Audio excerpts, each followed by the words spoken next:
Welcome to the T2 Hubcast. Join Martin, Dave, Spencer and guests as they discuss all things personal and professional development. The T2 Hubcast, brought to you by the People Performance People.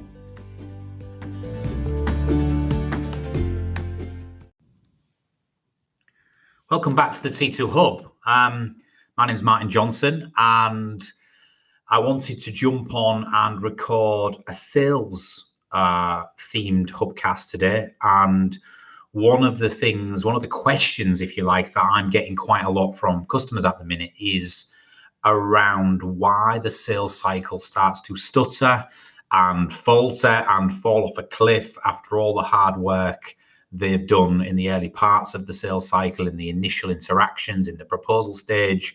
Why is it that only, in most people's experience, only a few opportunities in the pipeline actually convert into sales?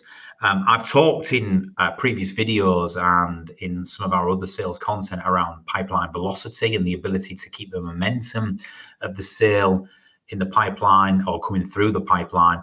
We've talked about the soft and social human element of sales. So your ability to actually on a personal level connect with the buyer, build rapport and a relationship. So they almost want to invest in you as much as your product or service. There's a huge, that's a huge element in sales conversion.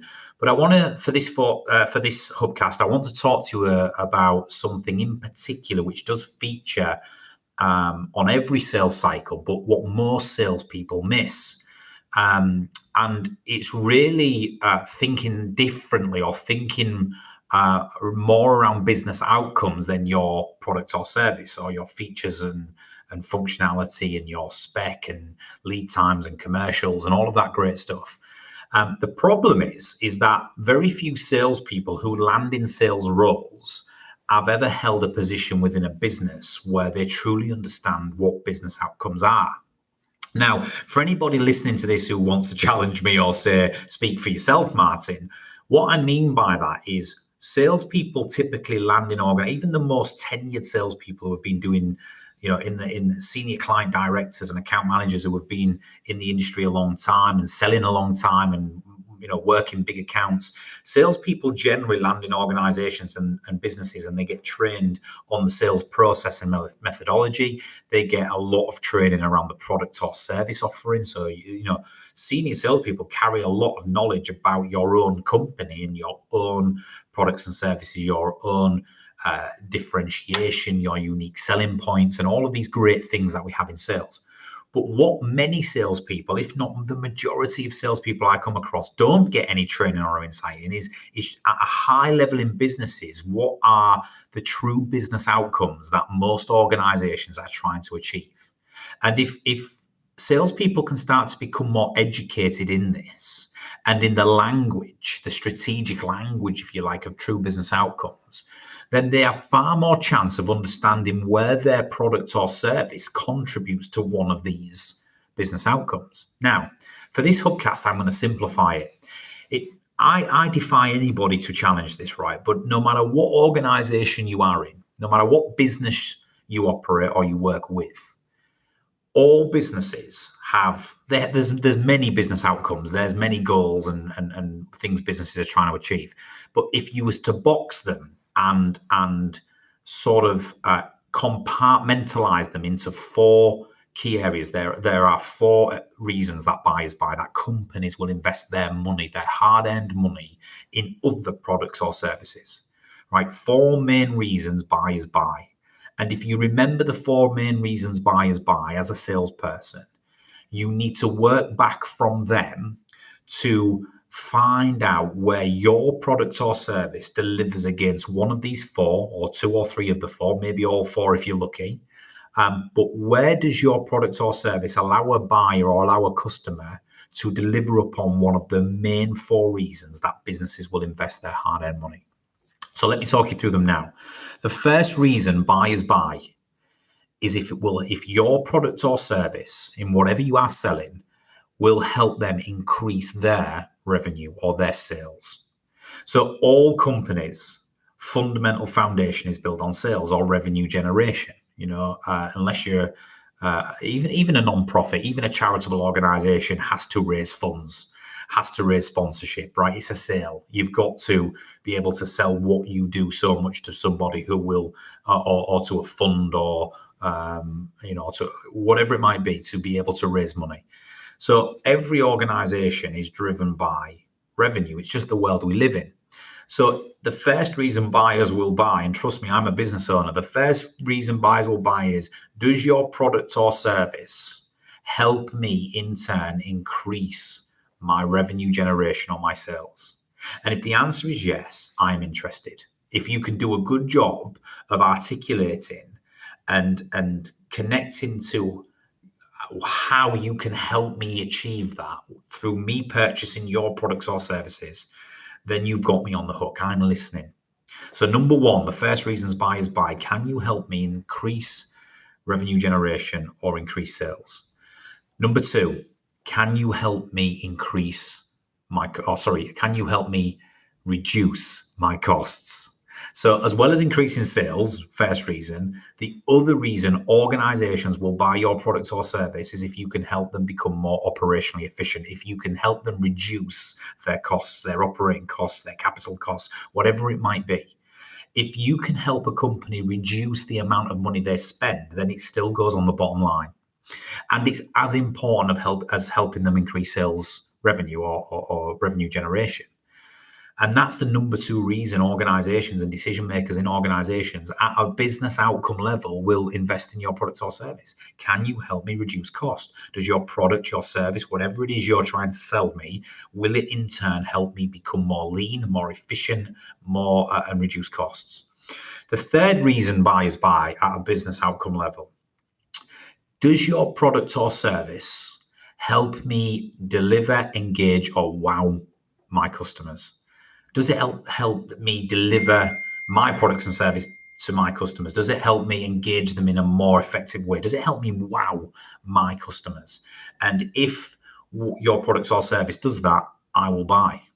And number four, the fourth and final reason why buyers buy: can you help me, or does your product or service help me engage or develop my people internally?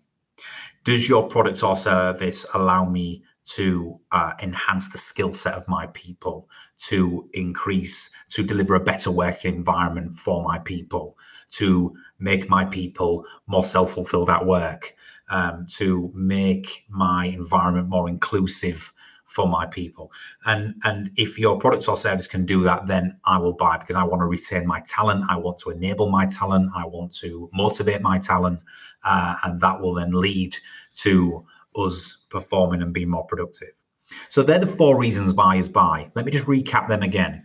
These are true business outcomes that most organizations will be willing to spend money on if you can connect how your product or service delivers against one of these four. Number one, does your product or service help me increase my revenue or increase sales? Number two, does your product or service help me reduce costs or become more operationally efficient? Number three, does your product or service help me wow my customers, help me deliver better products or services to my customers? And number four, does your product or service help me engage or develop or retain my people? And they're true business outcomes for organizations. And if you can start speaking this language, and if you can start to think about in your sales cycles, in your opportunities, in your proposals, how you can start using the right language to connect what you do to true business outcomes, you will have far more success, and you will be able to increase pipeline velocity. Now, in order to understand where your product or service can deliver this for a buyer or for an organization, you have to start asking the right questions in the sales process from an early stage. So you can't just assume that they want to achieve these four or one of these four. You have to arrive there by asking timely and intelligent questions around what the business is trying to achieve. What are the goals for the next 2 to 3 years? What is success going to be measured on from the CEO down? what are the key critical initiatives that are happening in the organization at the moment? Why is it important? Is there any metric driven around them? So if it is doubling the size of the business or increasing sales, by how much? If there is a huge drive to reduce costs, by how much, by when? What are they already? Where are they already identifying the low-hanging fruit, etc.? If they want to deliver better products or service or increase customer experience, where are the areas they need to do that, and what have they already thought of? And you need to ask timely questions and appropriate questions and probing questions as a salesperson to be able to understand what their true business outcomes are and where their priorities are. And then and only then can you try to link how your product or service can deliver against that. And the reason why this is so important for this short Hubcast is that too often do salespeople get caught up in their own pitch, in their own sales methodology. I'm a huge fan of sales methodologies. If you're out there listening to this and you've ever deployed spin selling, solution selling, value selling, the challenger sale, whatever it might be, there's lots of different techniques and methodologies that salespeople can use to sell their products and service. But if you get wrapped up in them and caught up in following them so much, you will never ever truly get to understand where your customer or your buyer or your contact is truly heading and why it is really important that they achieve that. So use your sales methodologies and by all means follow the process, but you have to understand that an element of closing sales and converting sales in fantastic salespeople and sales organizations is when they can truly connect their product or service to a true business outcome for the customer. And always remember, there's many reasons that customers will buy or want to procure potentially your product or service. But if you at a high level compartmentalize them to the 4 main reasons buyers buy, can you help me increase sales? Does your product or service help me reduce costs? Can you help me wow my customers? And finally, does your product or service help me engage and develop my people?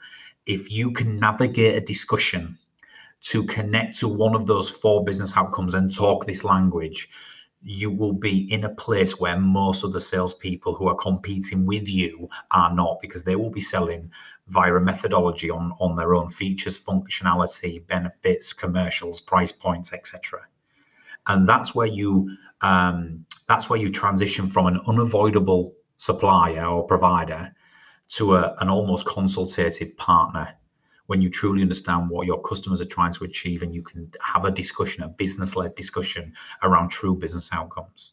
So think about that. If you're a salesperson listening to this, think about how you can start asking questions and steering discussions to try and uncover this in meetings. If you're a sales manager or team leader listening to this, you need to start holding sessions, workshops, meetings, whatever it might be, so you can scenario plan and role play the types of discussions you want to be having in meetings, so you can start navigating to true business outcomes, and therefore, in the most important part of the sales process, connecting your product or service and value proposition to what it's going to deliver for the customer in terms of that business outcome.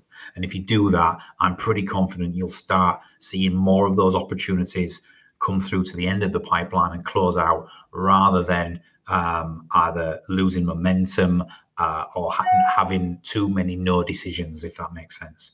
So hopefully that's helped.